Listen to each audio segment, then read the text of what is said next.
When we are looking at some of the work we're doing, mitigations, planning for any of the floods, the buildings that we're really looking at are, of course, Mendenhall River Community School, Thunder Mountain Middle School, and Cuxtagoo-Wahine Elementary School. Those are the primary facilities. We also have our maintenance facilities that are on Crazy Horse Drive that, in the event of a large outburst flood, could potentially be impacted. We've also been doing a lot of work at our facilities. Mendenhall River Community School is a perfect example where the river kind of goes by. We started seeing some eroding on the banks and some trees were starting to fall in, and so earlier in the summer identified the potential need to trim those trees down because of the trees leaning and gravity and wind that actually could potentially cause them to fall over more. By topping the trees and bringing them down, earlier in the summer, all of our maintenance crews went through and checked all the drains to make sure that they were clear and functioning properly, just in the event to make sure that if water does come into the parking lots, that it can be drained away as quickly as possible. Last year, we saw that some flooding came into the parking lot at Thunder Mountain, and looking specifically at that area, doors into the school in that area, we are prepared if we need to sandbag. Two of the rooms that are right there are music spaces, and those music spaces, of course, house a lot of our instruments for our middle school students. So preparations have already taken place where they're stored higher. Each school has identified an evacuation site and reunification point, and also a secondary location. And things that they're considering, really, especially for the evacuation site, is to get there safely, and then for reunification, to make sure that families coming in, there's a known traffic pattern that doesn't get in the way of emergency response.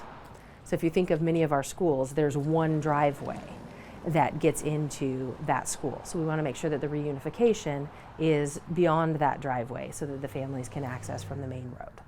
Our principals work with their school staff and also with our district administration to prepare a safety plan, and annually they are evaluating that safety plan and submitting it to us. We also work and share those plans with JPD, because in addition to a natural disaster, we might look at fire or an active intruder situation. So we have a lot of training around that.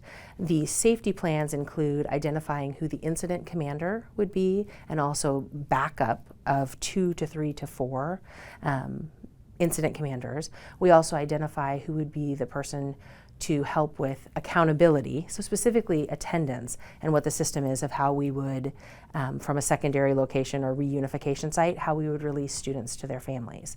Our counselors in each school are often the student care coordinators, and then we look specifically at communication, so that in a dynamic, active event, we have communication coming from the incident commander and disseminated out so that people have accurate, timely information.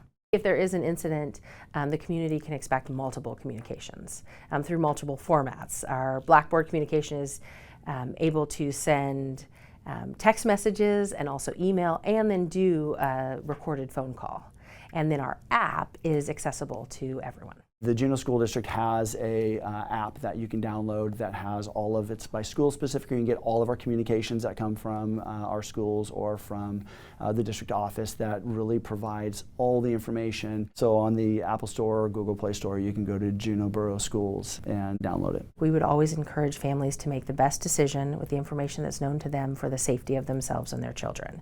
And we are also looking out for the safety and well-being of students. So if there's a family that evacuates early and then needs to be excused from school for a long period or a longer period than others, we would work with that family and teachers providing information and catching them up and excusing those absences. If our school, if a facility needs to be closed for an extended period of time, we do have mechanisms in place to switch to virtual or online learning, where we have one-to-one devices checked out for our secondary students. We have supports for students who are experiencing homelessness or disruptions in their housing, but also just recognizing a counselor or a trusted adult to check in with the student, check in with the family, and then specifically find out what those family needs are. School can be a routine and a safe place, and often students want to come back, get into the routine of school, and feel comfortable there and back with their friends, because we recognize that peers and friends are a great support for our students as well.